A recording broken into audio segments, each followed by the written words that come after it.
Death from Above. I'm Rebecca Lieb. I'm Jason Horton. And this is Ghost Town.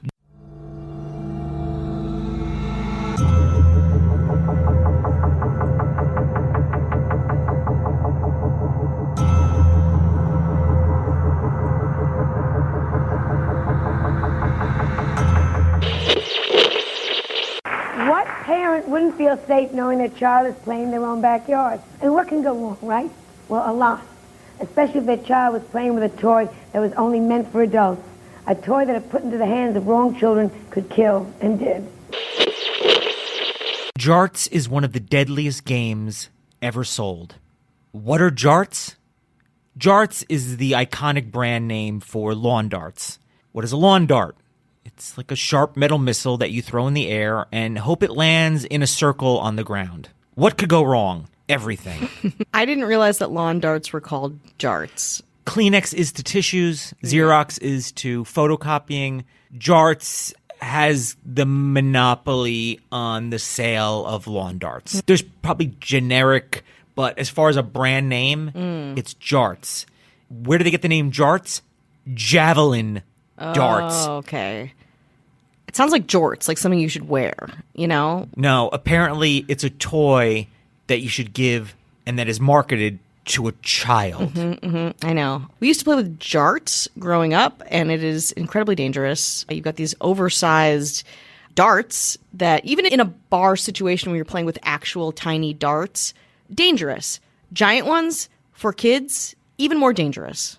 As far as a product, lawn darts hit the market in the 1950s. By 1970, they tried to ban it. The amount of injuries and fatalities are astounding. Now, let's go back. Lawn darts originated from ancient Roman warfare. They were based on a Roman weapon called a plumbata, used around 500 BC. Plumbatas were similar to lawn darts, intended to land on soft targets. Their historical use contrasts with their later adaptation as a family game. Now, lawn darts became a popular family game in the 1950s, just like smoking and not wearing a seatbelt. Throwing your trash on the ground. Whenever, any age, who cares? Doesn't matter. You have fun. You get out there and you have fun. So initially, lawn darts, because they were marketed to children, they weren't recognized as dangerous despite their design. They're throwing weighted spikes shaped like missiles, sharp. So from the gravity, and that needle is going into the soft earth. I also love how at this point, too, parents would be like, kids, go play. Just come back for whenever. I don't know. We have food here, so just don't die out there. When you see the street light on, you know it's time to come home. Exactly. You and your friends, you and your other toddler friends, go play. Make sure to drink out of the hose, because life was better when you drank out of a hose. So I guess in a way it's similar to what horseshoes would be. Yeah, not meant for kids in its But at least first you're not form. throwing them straight up in the air. Yeah, and also there's not like a sharp point. They're weighted and they're dangerous, but there's not like a sharp point to them. So the initial ban came in 1970. Like anything that involves getting in the way of somebody and their money, they found a way to get around it. All they did was say, oh, now it's an adult game. Oh, nice. You think they got into a boardroom together? They're like, what do we do? What do we do? And someone's just like, just give them to someone over 18 years of age? Meeting adjourned. So that's how they skirted that. Sure, there's money to be made. There's lawyers and there's pushback and there's politicking. It becomes a lot of red tape. So in 1970, the Food and Drug Administration refused to approve these toys for sale under the Toy Safety Act. This decision didn't sit too well with Robert Barnett, who was the owner of R.B. Jarts Company. R.B. Jarts. The brand name that's synonymous with lawn darts themselves. And the world's largest manufacturer of lawn darts. And weapons. And is also the son of the game's inventor. Wow, it's all coming together. Your murder board is... Little nepotism for you. Yeah. If you don't... Nepo baby. If you're looking to, vilify somebody, just make them a Nepo baby. Yeah, truly. That really adds to it. It's easy. But one man took down the lawn dart industry. Ooh, yeah. And we'll get to that right after this break. So finally, lawn darts were finally banned in America in 1988. Finally. Hallelujah. Yeah. Adults weren't throwing these around. It was kids. Yeah. I mean, even now maybe, or definitely back then, the 80s, 70s, 60s, every garage had probably a rusted...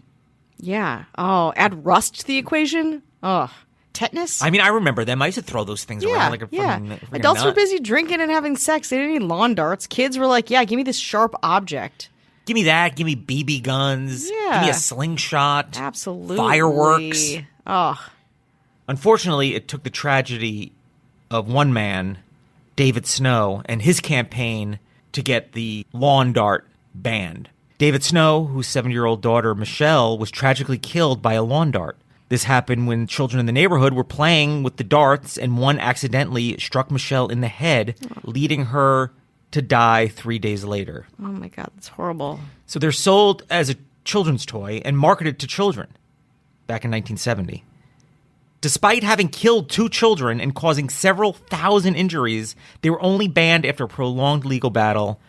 I can't even imagine hearing that as the father of a child who died from a lawn dart accident. Following his daughter's death, David Snow dedicated himself to campaigning against lawn darts. He discovered that since 1970, lawn darts had caused more deaths and sent over 800 children annually to the hospital. God. He took his fight to Washington, D.C., where he faced skepticism but persisted. He was successful in getting a bill through to Congress, leading to the banning of lawn darts, twice by the Consumer Production Safety Commission, and a bill signed. Before the ban, 6,100 Americans had been admitted to emergency rooms due to lawn dart accidents, predominantly children. Jesus Christ. I have a lot of statistics that they're astounding. 81% of victims were under 15 years old, 50% under the age of 10. Responsible in total for at least 3 child fatalities. The real count is probably a lot higher. Yeah, absolutely. The majority of injuries were to the head, face, eyes, or ears, and many had led to permanent injuries or disabilities. There's only one way to get injured from these things, and that's bad. Yeah. Now, according to a 1990 National Library of Medicine case report, lawn dart injuries account for an estimated 675 emergency department visits per year. 76 patients are described herein. The victims range from 1 to 18 years of age, predominantly male. The male-to-female ratio is 3:1 The most common sites of injury were the head, 54%, eye, 17%, and face, 11%. Hospitalization was required for 54% of these patients. Is this now? This is for a 1990 report. 1990, because it was okay, banned in 1988. Okay. This included unilateral blindness and brain damage. The case fatality rate was 4%, which is high. Yeah, that's insane. The extent of a head injury was not always clinically apparent at the initial presentation and should promptly be defined by a computed tomographic scan. So sometimes you can get injured, you don't know how injured you are until later on, and you have like neurological problems or nerve problems. Horrible. And I was also thinking too, because there's still lawn darts now. They have like a beanbag bottom. So I'm like, those are still. They have Nerf ones, and they have people you can make. I mean, you can use a 3D printer and make them. Still out there and still dangerous, even though they're banned. Despite the recent ban on the sale of lawn darts, there remains an estimated 10 to 15 million sets of lawn darts in the homes of Americans. Pediatricians should encourage parents to discard all lawn darts. Doesn't seem that hard of a thing to do. Kids have a lot of things to play these days. And if you look, there's some companies that have bypassed the ban by selling components online. Sure, lawn darts are illegal, but sometimes just the metal spike you can use that for camping.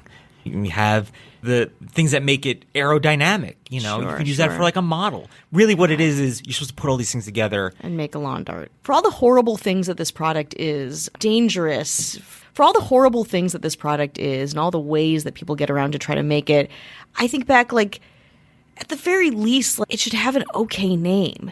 Jarts? Get out of here.